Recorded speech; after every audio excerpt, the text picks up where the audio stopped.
Oi, gente. Eu me chamo Thaís e hoje eu vou apresentar para vocês a prática de filogenia. Então, no início do período, foi-me dado uma sequência para uma prática anterior. Então, para a prática de agora, eu também preciso dessa sequência.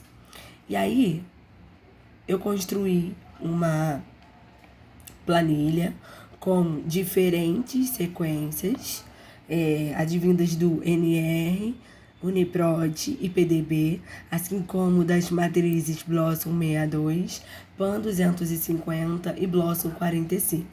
Então, além da minha sequência, eu escolhi as sequências que não tenham um nível de identidade tão alto, para ter maior diversidade nos meus dados para poder comparar. Então, escolhida as sequências, eu venho no Blast e carreguei minha sequência, né? E quando eu carreguei minha sequência, apareceu diferentes sequências aqui para mim. Então, o que acontece? Eu selecionei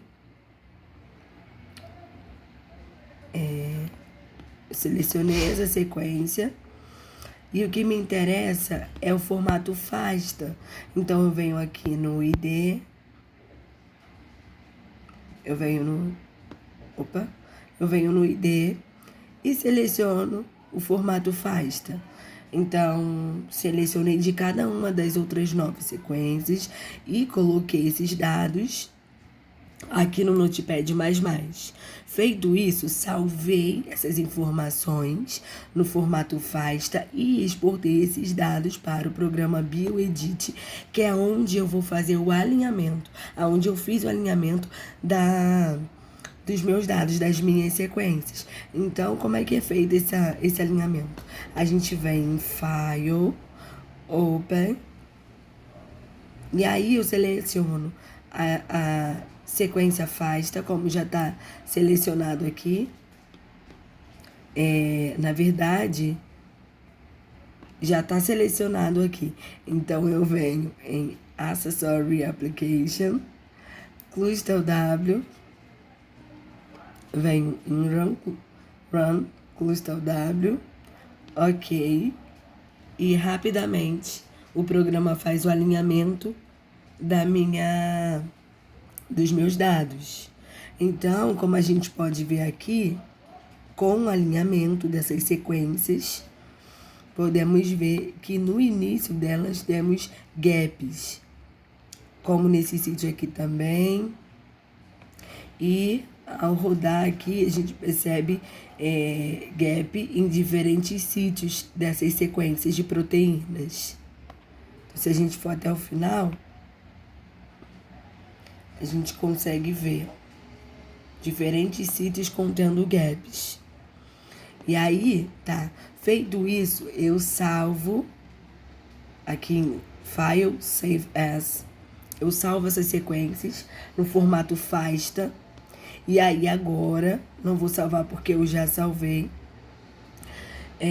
eu exporto esses dados para um novo programa que é o Mega. Aqui no Mega, eu gerei primeiramente, de acordo com aqueles dados de lá, a minha matriz de distância. Bom, aqui na matriz de distância, a gente pode ver que os valores mais próximos de zero, quanto mais próximo de zero nós temos, esses valores significam que mais próximas as sequências são uma das outras. E quanto mais próximo de mais distantes essas sequências são uma das outras. Se a gente perceber aqui nessas células na diagonal, elas representam que elas são uma comparação entre as mesmas sequências. Por isso que elas vão estar sempre vazias.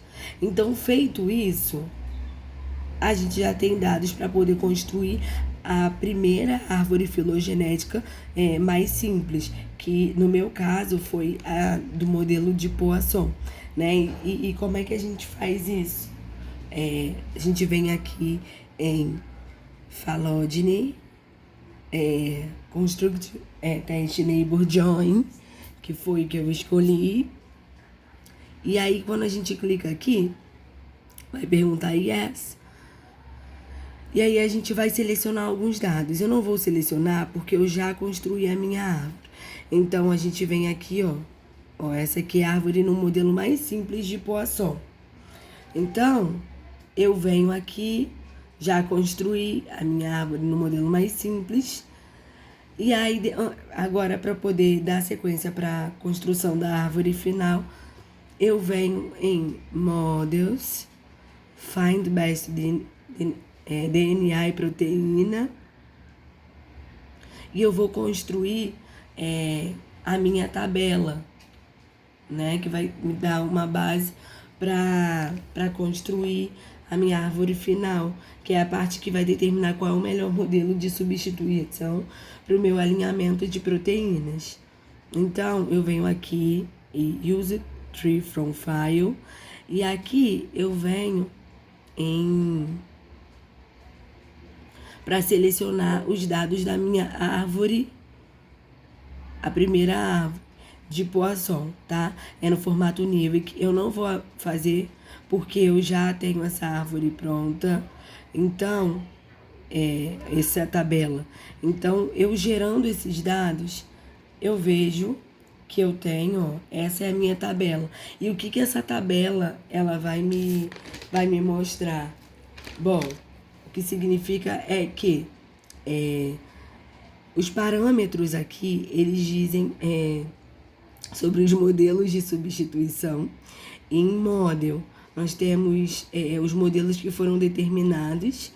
Geralmente, o melhor modelo é os que estão logo acima, tá? E no meu caso, aqui, antes de falar do meu modelo, eu quero explicar que aqui são as métricas para calcular no programa qual é o melhor modelo de substituição para os meus dados. Então, esse daqui, o BIC, quanto menor o valor do BIC, melhor o meu modelo de substituição para os meus dados. Então, esse BIC é o valor de inferência bayesiana. Então, assim, para mim, para os meus dados, o melhor modelo foi esse aqui, ó, JTT mais o fator gama, que é Jones Taylor Thornton, mais o fator gama, e o valor de gama para mim é 1,43. Então, para construir minha árvore, eu vim em phylogeny, aí neighbor join de novo. Yes. Aí tá. Aqui ele vai me perguntar sobre, não é mais none, como foi da outra vez, vai ser bootstrap. E o que isso significa? Significa que bootstrap é a confiabilidade dos meus dados. Eu uso a estatística e que o que é bem aceito é o bootstrap, e as replicadas, o que é indicado por consenso é de 1000 para cima. Então, a gente seleciona 1000. E aqui, como eu expliquei para vocês, de acordo com a tabela, eu selecionei o Jones Taylor Thornton, mais o parâmetro para gama é 1,43. Então, feito isso, eu coloco para rodar a minha árvore.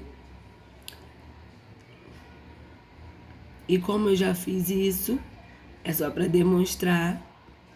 Essa aqui é a minha árvore filogenética, gente. Bom, o que isso representa? Essa barra aqui, ela representa o valor da distância pelo meu modelo de substituição, que é o Jones Taylor Thornton mais o fator gama. Então, quanto maior o tamanho do ramo, maior é a taxa de evolução desses organismos, né, das OTUs, que são esses terminais aqui. Então, esses valores nos ramos significam os valores em porcentagem de bootstrap.